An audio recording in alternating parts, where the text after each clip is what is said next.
બધાને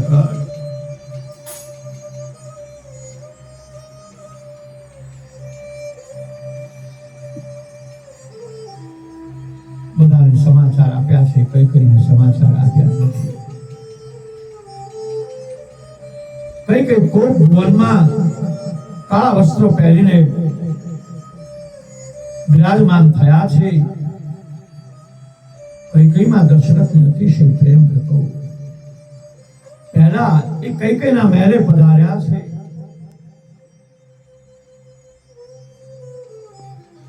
કાળા વસ્ત્ર ધારણ કરેલા જોઈ દશરથજી બાળ પડી છે અને કર્કશ વાણીથી કઈ કઈ દશરથજીને ગમે તેમ કહેવા લાગી છે. તમને રામ વધારે વાલો છે, મારો ભરત તમને જરાય વાલો નથી, માટે જ મને પૂછ્યા વગર તમે કાલે રાજાભિષેકનો હુકમ કર્યો છે. પરંતુ હું રાજાભિષેક નહીં.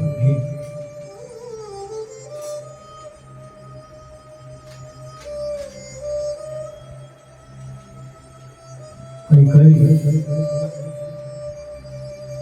ક્રોધમાં મહેલમાં બેઠી છે.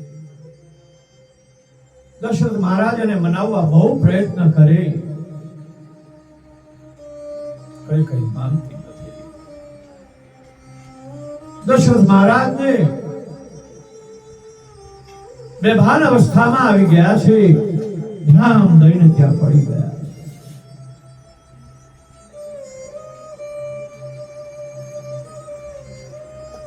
આ પહેલા દશરથ મહારાજ પાસે કૈકેયીના 2 વરદાન બાકી હતા. એ વરદાન માંગ્યા છે. એમાં પ્રથમ વરદાન ભરતજીને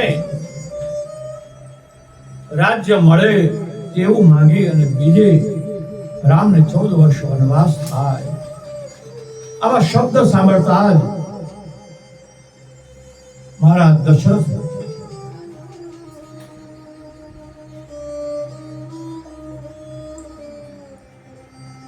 મૂર્છામાં આવી જાય છે.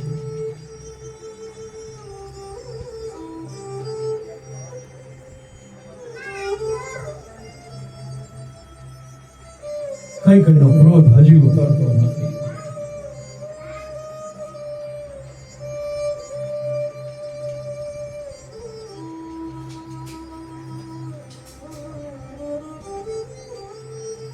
દશરથ મહારાજ નિસ્તેજ થયા છે.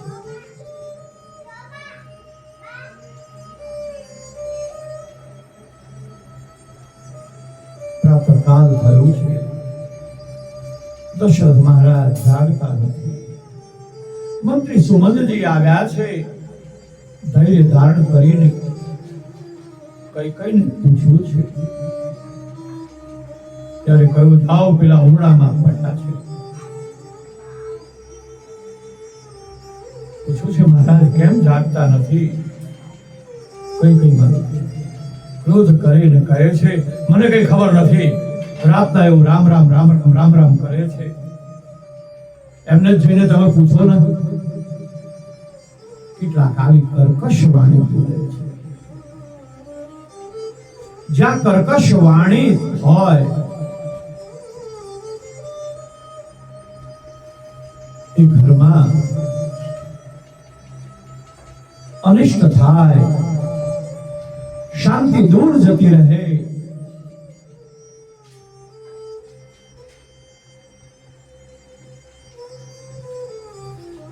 સુમંતજી રામજી પાસે આવે. પ્રભુએ કઈ કઈના મહેલમાં પ્રવેશ કર્યો છે. રામજી પૂછ્યું છે, મારા બાપુને શું થયું છે?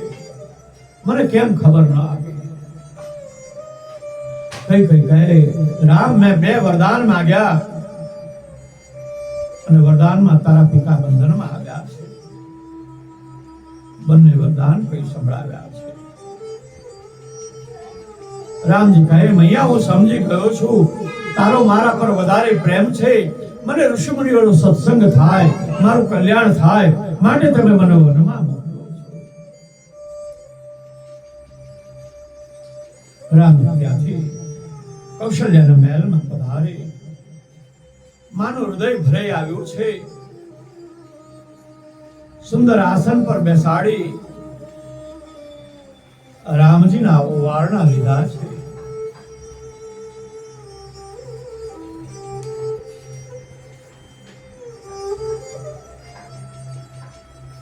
કહ્યું છે, બેટા આજે તારું રાજ્ય તિલક થવાનું છે, તો અત્યારે નાસ્તો કરી લે, કઈ પેટમાં નાખી લે.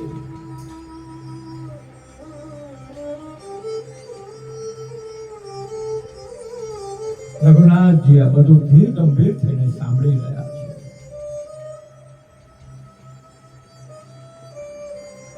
પછી બોલ્યા છે, માં, પિતાજીએ અયોધ્યાનું રાજ્ય ભરતને આપ્યું છે અને મને વનનું રાજ્ય સોંપ્યું છે. કૌશલ્યાએ જ્યાં આ વચનો સાંભળ્યા છે એમને એવું દુઃખ થયું છે કે જેનું વર્ણન ન થઈ શકે.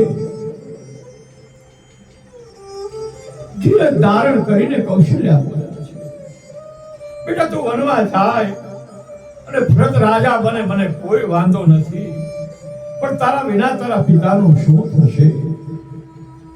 એ સમયે સીતાજી ત્યાં આવ્યા છે. કૌશલ્યાને વંદન કરી ધરતી પર નજર રાખીને ઉભા છે.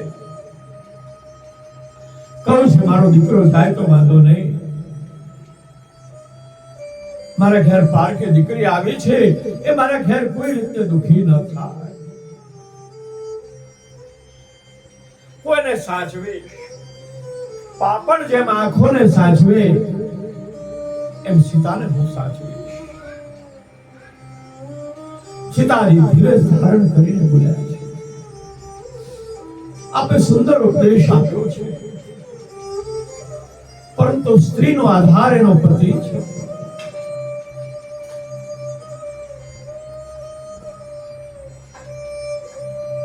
છેવટે રામજીને કહેવું પડ્યું, મને તમે સાથે પધારો. આ વાત લક્ષ્મણજીને ખબર પડી છે. લક્ષ્મણજી પણ આવ્યા છે. રામ, લક્ષ્મણ અને જાનકી ત્રણેય વનમાં જવાની તૈયારી કરે. એ જ સમયે કઈ ત્યાં આવી છે, એની દાસી આવી છે. કહ્યું છે, આ રાજવસ્ત્ર ઉતારી નાખો.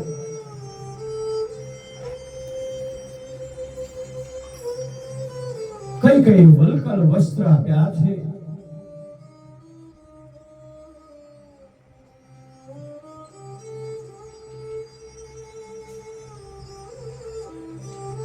લક્ષ્મણની પત્ની ઉર્મિલા ત્યાં આવ્યા છે. એક પણ શબ્દ બોલ્યા નથી. ત્રણેય જણા વન તરફ પ્રયાણ કરે. આ તરફ દશરથ મહારાજ મૂર્છામાંથી બહાર આવ્યા છે. જાણો કે રામ વનમાં ગયા છે, વલોપાત કરવા લાગ્યા છે. મારા રામ વનમાં ગયો, હજુ મારા પ્રાણ કેમ જતા નથી? હું કેવો કઠોર છું. મંત્રીજી, મારો સોનાનો રથ લઈ જાઓ. રામને કહો ચાલતા ચાલતા વનમાં ન જાય, રથમાં બેસીને વનમાં જાય. અમારી આજ્ઞા છે. 2-4 દિવસ તેને વનમાં ફેરવીને પાછો લઈ આવજો.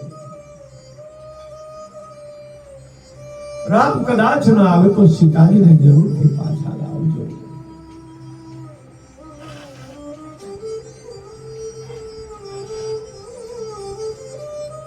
તમસા નદીના કિનારે બધાએ મુકામ કર્યો છે. અયોધ્યાની પ્રજા સુતેલી છે. મધ્યરાત્રિનો સમય થયો છે. રામજી કહ્યું, મંત્રીજી, બધા સુતા છે, રથ એવી રીતના ચલાવો કે કોઈ જાગે નહીં. શિવજીને પ્રણામ કરી અને રામજીએ પ્રયાણ કર્યું છે. પ્રાતઃકાળમાં રથ સુરવેરપુર સામે આવીને